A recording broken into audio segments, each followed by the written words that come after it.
Welcome to The Blitz, a podcast from Dale Church. The Blitz is all about tackling tough topics head-on at full speed. Are you ready? Well, good morning, good afternoon, good evening, good whatever time of the day it is that you happen to be checking out this podcast. My name is John, lead pastor of Dale Church, and I will be your host today, once again, on The Blitz. Our topic for discussion today is, are the COVID-19 mandates biblical? Now, if you've listened to any of these previous episodes, you know that we had a little bit of fun a couple weeks back, and we had an episode that was titled, The Mandates Are 100% Biblical. Why are they 100% biblical? And of course, it was 4 minutes of crickets. And I know some of you kind of freaked out when you saw the title, and there was a little bit of confusion over that, but know that a number of you got a good laugh out of that, and that's really what we wanted to do. We just wanted to give you an opportunity to laugh a little bit. Not a whole lot of laughing's been going on lately, and so hope that you enjoyed that. But as some of you did point out, it is a legitimate question and something that we do want to explore. And just yesterday, Dale Church on social media and also on our website and through our app published a blog that was dealing with the question, are the COVID-19 mandates biblical? And so Pastor Brandon wrote that blog, and he laid out an argument for why they are not biblical. And that has been the position and understanding of the leadership of our church. It's certainly shared by other pastors, other churches, and whatnot. But that's where we are at. And so he published that, and of course, people are interested and are reading it and posting it and pushing back and asking questions. And so what I wanted to do was just to take this episode of the Blitz to kind of walk you through how would you determine whether or not these mandates are biblical. Okay, so Brandon's argument had to do with sphere sovereignty and the state and what God has entrusted to the state. And I know that may be maybe a new concept to you, but I want to just walk you through how we think through the question, are they biblical, are they not biblical? It's not enough just to say yes or to just say no. And it's not enough just to say, well, we need to love our neighbor, and so we must support these mandates. That is a very insufficient way to deal with that. Because what about my neighbor who has already had COVID, who has natural immunity, who is having his job threatened if he doesn't get the vaccine? How do I love him, right? Yes, we need to love our neighbors, but we cannot use that as an excuse to simplify or to oversimplify an issue that can be quite complex. So what I want to do is I want to walk you through some of the stages. This will not be exhaustive, but this will just be some of the things you'd need to think through and navigate and respond to in order to say that it is biblical. And my position up front, I'm going to say this: I do not think it's biblical, and I think the burden of proof is overwhelmingly on the side of those who want to argue that it is biblical.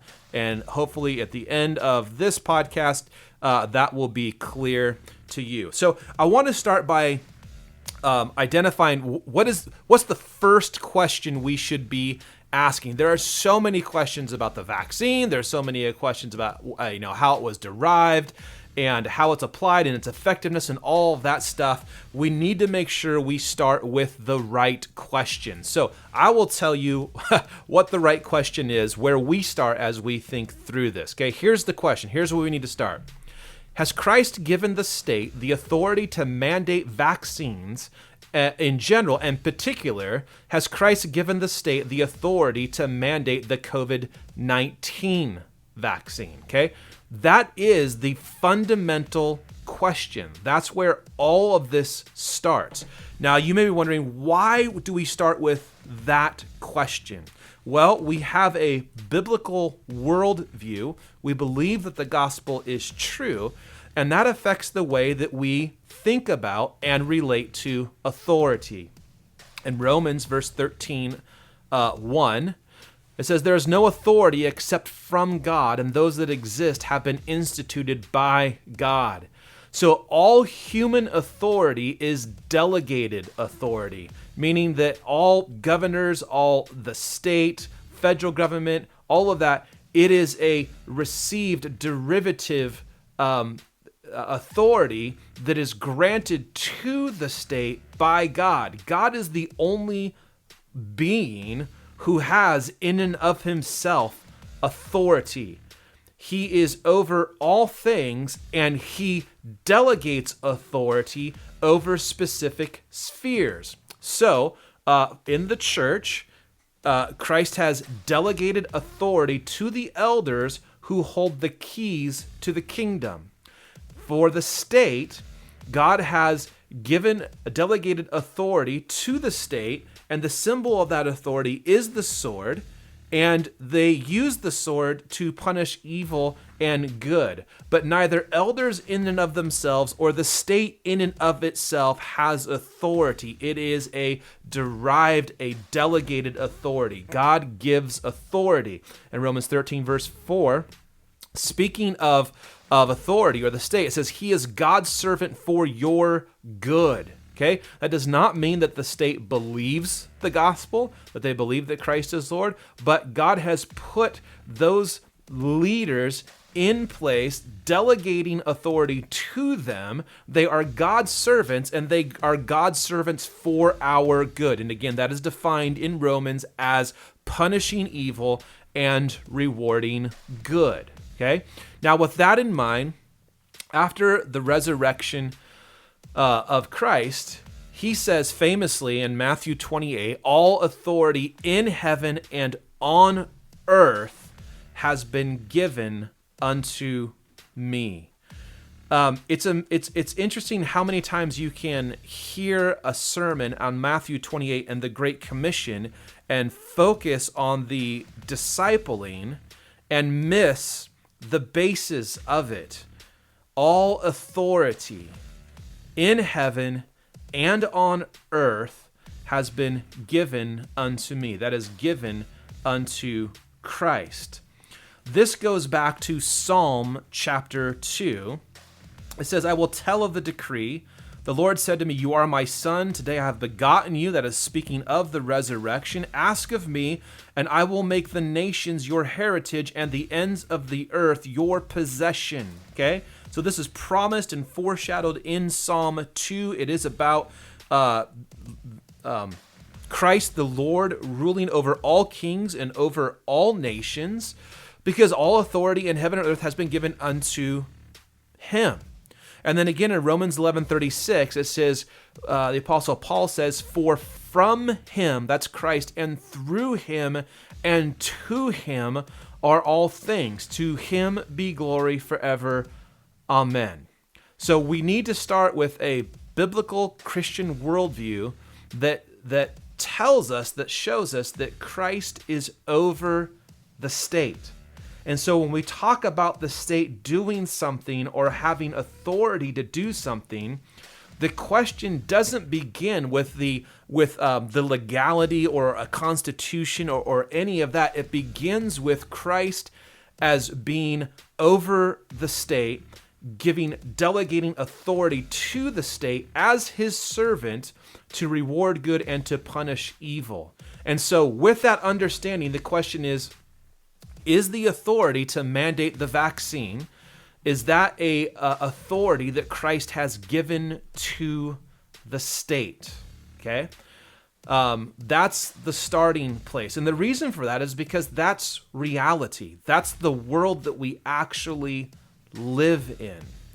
A lot of people are Christians are starting the answer to the question of, are these mandates biblical, by saying, well, hasn't the state mandated vaccines in the past, right? And of course, we do know that the state has mandated vaccines in the past. We know that the state currently blesses the dismemberment and murder of children in the womb. Looking at what the state has done in the past is not a good way to answer the question, has Jesus given the state the authority to do this? The question is not, Has the state acted this way in the past? The question is, has Jesus given the state the authority to do what it is doing? That is the first question. That is, I will submit to you, the hardest, most difficult hurdle to get over. You have to answer that question if you're going to say the mandates are biblical, okay? So if you can figure out how Christ has given the state the authority to mandate a vaccine, then the next question, right? It doesn't settle the case. Here's the next question. If that is the case, then what is the legal process in doing so? Okay? So if Jesus has in fact given the state the authority to mandate these vaccines, what is the legal process in order to make such a mandate, right? So how would that work? What are the legal channels, the avenues, the processes? What is the rule of law? How does that affect the way a mandate would roll down? Many people believe that the highest authority in the state is a governor for our particular state, or the state meaning our country, that it is the president. But the highest law in our country right now is not a senator, it's not a representative, it's not a governor, and it's not the president, right? It is the Constitution. The Constitution is the highest law in the land. And so one of the things that we have to ask is, okay, does the Constitution allow for this kind of a mandate to be made? And if it does, okay, so that's the first part of the question. The second part of the question would be this: is it lawful then for the president to declare that this will be the law of the land, that this will be the policy? You must be vaccinated. Is it lawful for him to do so? As far as I know, there were no legal channels used in making this mandate. There was no process. There was no convening of government. The lawmakers did not come together. This was a decree, much like a king would make. Okay, so we have to ask first: is it constitutional for this to happen? And not, has this happened in the past? That's not the question. The question is it constitutional? And then if it is constitutional, then did our president or has our government taken the appropriate steps in order to make such a mandate? Okay, so those are two questions rolled into one there. They have to do with process and legality. Okay. Next question: how was the vaccine created? Right? And this speaks to the issue of conscience. The Pfizer, Moderna, and Johnson & Johnson vaccines all used in some way aborted fetal cell lines. Some of them used it in the testing. Some of them used it in the developing of these vaccines. Now, the question is not, do you object to all vaccines? A person's conscience may change over time, meaning most people received previous vaccines before they were old enough to think through the moral implications of a vaccine, right? So, a very young child is not thinking through the moral implications of a vaccine that they are receiving. For many people, this issue has become front and center. It's been thrust upon us, and now we have to think through it. So the question is, what about the issue of conscience? Any Christian who is thinking consistently and clearly must be opposed to human trafficking, to the dismemberment of innocent children in the womb, and the selling of their body parts. And that's what's necessary in order for these vaccines to be created. Okay? So what about the issue of conscience? When you're dealing with a mandate and you're saying it's biblical, one of the things that you are saying is that your conscience or objection to this doesn't matter. You need to get this. So you have to deal with the issue of conscience. Okay, so we've done one, Christ is over all. Has he delegated this authority to the state? The second is, does the Constitution, which is the highest law in the land, does it provide for something like this to happen? If it does, were the appropriate processes and steps taken in handing down this mandate? Was it justly made? Then we're dealing with the vaccine itself. What are the issues of justice associated with that? And how do we deal with the issue of conscience? And then we have to ask more questions. Does the current situation warrant or justify such a mandate? Okay? So if we can somehow work through all of the previous questions, okay, we have not yet dealt with, does the current situation warrant or justify a mandate? Now, one of the things that I have seen posted and heard a number of times is, what about the polio vaccine? Like, are people okay with that? And if you're okay with the polio vaccine, then why would you not be okay with the COVID vaccine? Now, as a side note, I am working on I'm trying to get a doctor to maybe come on and kind of talk about the difference between polio and COVID, right? Because I think that is something that would be helpful to dive into. A little bit of research will give you these numbers. You can find them everywhere. With polio, up to 5% of kids and 30% of the adults who got polio died, right? Up to 5% of kids and up to 30% of adults who got polio died. And for those who did not die, some of them had lifelong complications. So polio was a devastating disease. Up to 5% of kids, up to 30% of adults, and those who didn't die also dealt with significant complications. We are nowhere remotely close to anything like that with COVID. We're not even remotely close. Those numbers are astronomically higher than what we're dealing with COVID right now. That is not to say that nobody is dying of COVID. People are dying. This is a real virus. It can do nasty stuff. However, the way that it is affecting the general population is categorically different than the way that polio has. We are nowhere near polio, and thankfully so. I've heard a lot of people suggest that we need the vaccine because our kids are in danger. From what I can find and read, last year more kids died from the flu than from COVID. Now, nobody should be happy that any kids died from anything. But the objective reality is that the flu poses a greater threat to young people than COVID.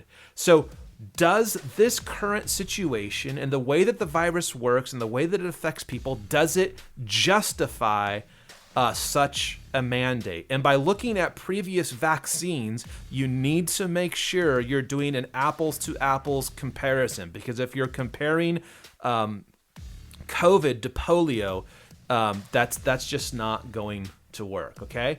Now there are a number of other factors on top of this that you will have to navigate. What about people with natural immunity, which is at least as good as the vaccine, and tests are indicating now that it is actually significantly better than the vaccine? The COVID mandates do not acknowledge or accept natural immunity, right? It doesn't matter if you naturally have in your body, because you had COVID and you recovered from COVID, like the vast majority of people do. This mandate does not acknowledge that at all, right? They don't acknowledge that scientific fact and reality. Furthermore, there is some indication that if you have natural immunity because you got COVID and you recovered, that the vaccine can actually be harmful for you. So after you have addressed all of those previous issues, you then have to figure out, why is it good to force people who have natural immunity to get a shot that at best provides a inferior immunity and can potentially do harm to their body because they already have the antibodies, right? How do you justify that? There is absolutely no allowance in the vaccine mandate for those who have natural immunity because they have recovered it. Okay. Now, speaking of harm, something just happened. This was yesterday, or maybe it was a couple days ago. But we're starting to see countries who are banning and stopping the use of specific vaccines because of the concern of harm that it does to the body. So right now, Sweden and Denmark are no longer using, I believe it is the Moderna vax, because of complications and health issues that are associated with it. And so if you are under 30 and you live in Sweden and you live in Denmark, you cannot get the Moderna vaccine. Okay? There are legitimate concerns about the complications and side effects that are associated with this vaccine. I know many people say, hey, it's FDA approved, it's FDA approved. That may be so. But this was something that was developed in a very short amount of time, and we do not have, just by virtue of time, we don't have the ability to do studies to observe the long-term effects. That's just the reality. Does that mean you shouldn't get it? No, I'm not saying that. But I'm saying that if you're going to mandate and argue that this mandate is biblical, you have to deal with that. There's things that we simply do not know and cannot know at this time. And are you willing, with that lack of knowledge and with the awareness that there are issues like swelling of the heart associated with the vax, are you willing to mandate that vax? Okay. Now, on top of that, okay, we're almost at the end here, so bear with me. On top of that, you have to understand this. Okay. If you get the vaccine, you can still catch COVID and you can still spread COVID. And there's indications that you spread it more easily than a person with natural immunity who might get the virus later, okay? So after you go through all of those hoops and you have to answer all of those questions and issues, and I don't know that you can, but if you could and you can, you're creating a situation in which people still catch COVID and people still spread COVID, right? That's what you're getting for this, okay? So given all of those questions, all of those theological, all of those legal, all of those ethical and philosophical questions, okay? Here's what you have to address.